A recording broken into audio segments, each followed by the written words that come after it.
Sir Keir Starmer has been accused of losing control of Britain's borders after nearly 1,200 migrants crossed the Channel to the UK in just one day. On this occasion, 1,194 migrants arrived in 18 boats, leading one of Starmer's ministers to declare that control over the borders had been compromised. The Prime Minister faced backlash over what was termed a day of shame, as a rise in small boat crossings overwhelmed both French and UK border patrols. Hello viewers, welcome to UK Pancakes. If you're new here, please don't forget to subscribe and click the notifications bell so you don't miss any insights about UK elites.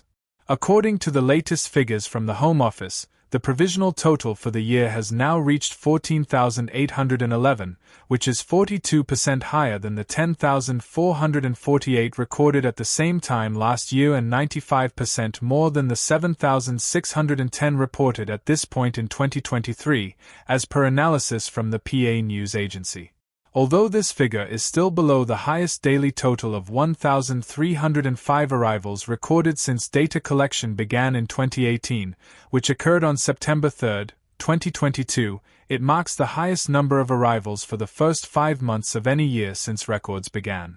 It has also surpassed the previous record for the first 6 months of the year, which was 13,489 on June 30 last year. In contrast, in 2024, the number of arrivals did not exceed 14,000 until July 9, reaching 14,058. In Gravelines, northern France, several French police officers reportedly stood by as migrants entered the sea and boarded an inflatable boat. French authorities stated that they rescued 184 individuals. Today, one of Starmer's senior cabinet ministers acknowledged that the scenes were pretty shocking and noted that the UK had lost control of its borders over the last 5 years. Defence Secretary John Healey told Sky News that the recent crossings highlighted a really big problem, but emphasised that pressure was being applied to France for improved cooperation and enforcement. In 2023, Britain agreed to pay France £480 million over 3 years to help curb the crossings, which includes £175 million for the current financial year, amounting to over £480,000 per day. Shadow Home Secretary Chris Philp described the latest events in the Channel as a disgrace but sadly entirely expected, calling it a day of shame for the Labour government. He criticized the French for failing to fulfill their responsibilities in preventing illegal migration, stating, "Over 1,000 illegal immigrants in a single day, boats flooding the Channel, border force stretched beyond breaking point, and even fishing vessels called in because our maritime rescue services are overwhelmed." Richard Tice MP, deputy leader of Reform UK, remarked, "It seems we are spending hundreds of millions for French police to take photography lessons, as they are certainly not providing any security. Frankly, the government should be suing the French for our money back." At least 18 migrant boats were spotted departing from the French coast yesterday, transporting over 1,000 individuals, surpassing the previous daily record of 825 set earlier last month in 2025. The previous government left an asylum system in disarray and record immigration levels last year. Yesterday highlighted a significant issue. French police are unable to intervene and stop the boats when they are in shallow waters. We witnessed smugglers launching from other locations and circling back like taxis to pick up migrants. Mr. Healey emphasized that there is new cooperation with the French, indicating that their officials would take action in the water. When asked if he was frustrated with France for not acting sooner, Mr. Healey replied, "They aren't doing it yet, but we have an agreement that they will change their approach. Our focus now is to urge them to implement this so they can intercept these smugglers and prevent people from getting on the boats, not just at the shore." In response to the high number of crossings, former Conservative Home Secretary James cleverly remarked, "The arrogance of Starmer, Cooper, and others is evident. They believed that border control would be simple for the supposedly clever progressive Labour government. They thought they could achieve more by doing less. Their overconfidence is now clear. I warned Yvette Cooper that ending the Rwanda agreement would send a negative message to people smugglers, but she disregarded my advice. I pointed out that the Border Security Command duplicated the efforts of the Small Boats Operation Command and was not adding value. She ignored that too.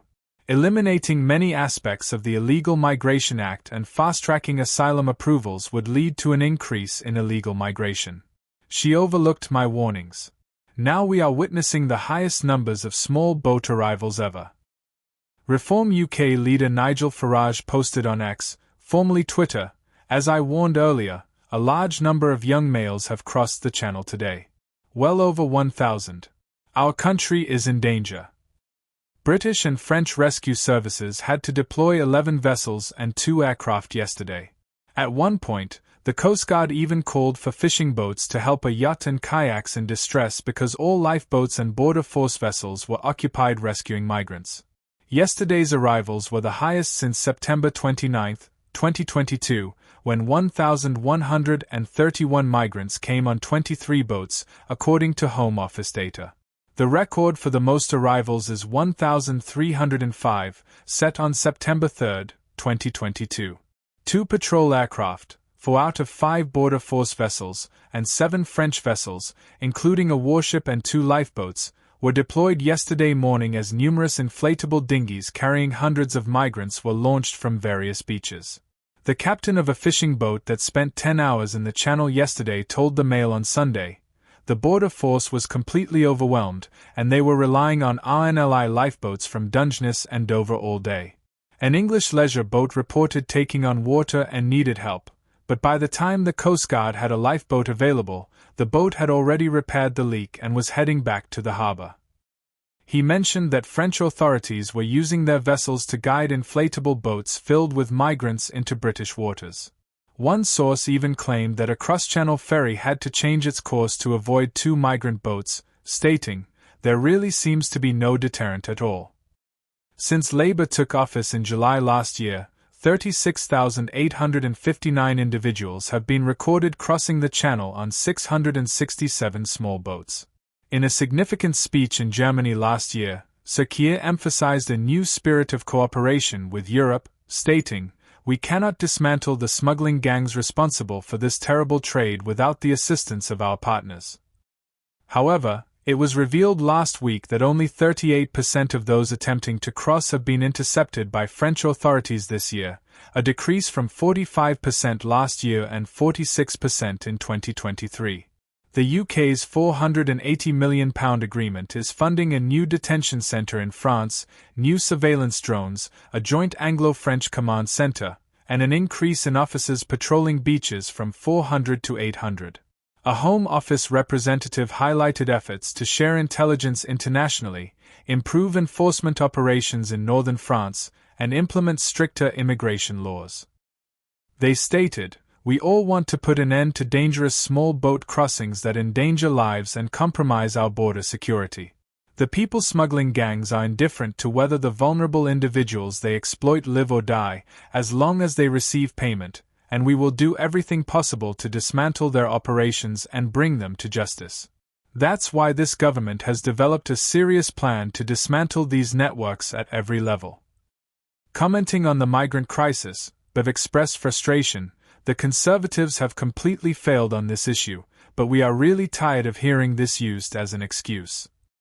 Co-host Andrew Pearce agreed, saying, "On their first day, they cancelled the Rwanda plan, which might have worked as a deterrent, but they weren't willing to try it." Reflecting on the extent of the migrant crisis and the open borders in the UK, Bev acknowledged, "I can understand why they want to live here, as the UK is perceived as a soft touch." Bev told GB News viewers, "In a way, why wouldn't those people want to live here? I genuinely feel no animosity towards them. I would want to come and live in this country too. This nation enjoys a temperate climate, offers financial opportunities, and boasts the most generous social funding globally. We are a compassionate country, but the system is flawed." Bev continued, "Our borders are extremely inadequate, the system is dysfunctional, and there are no consequences for coming here. There is no deterrent.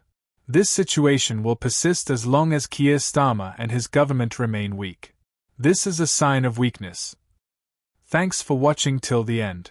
Drop your thoughts in the comments section. We hope to see you in our next UK Pancakes.